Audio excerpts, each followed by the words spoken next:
Q&A. Let's talk about it.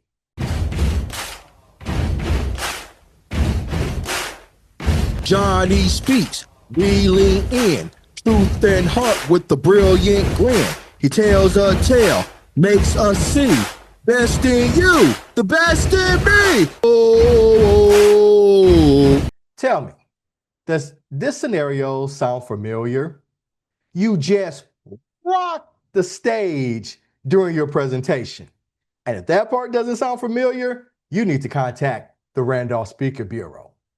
And after your presentation concludes, you allow for a Q&A session. Following the Q&A, you then surrender control of the speaking area back to the moderator, the facilitator, or another speaker. But what if I told you never, never end your presentation with a Q&A? You were probably saying, "What are you talking about, Johnny?" Allow me to explain. The most important two sections of any presentation, and this is applicable to movies, books, plays, etc., etc. The most important two sections are the beginning and the end.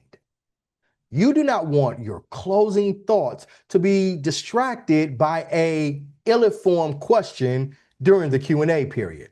For example, a person could ask a overly difficult question and you don't have the answer, and you say, "Let me follow back up with you." Now, the last thought your audience has of your presentation is, "Let me follow back up with you." It could potentially denote that you don't really know what you're talking about.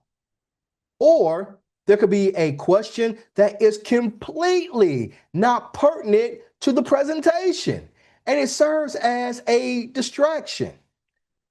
Also, when we were in school, we learned there is no such thing as a stupid question. At least, that is what Ms. Johnson told me in the 3rd grade. As an adult, I know Ms. Johnson lied.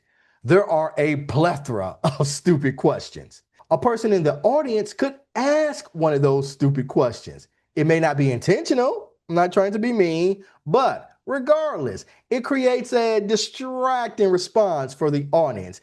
It distracts from your closing arguments or your call to action. I am not telling you to avoid Q&A, just not as the last section of your presentation. Where possible, intertwine Q&A intermittently throughout the presentation.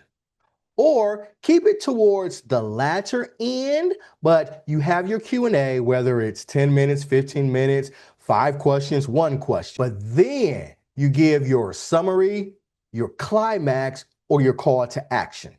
This way, the audience isn't tripped up or distracted by the dumb question or the non-pertinent question being the last thought. It's somewhere in the middle.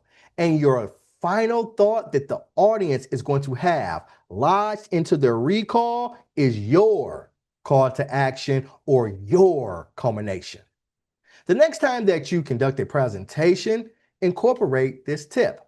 I have found that it has been very effective. Until the next time, please remember to be your best, to be inspired, to be great.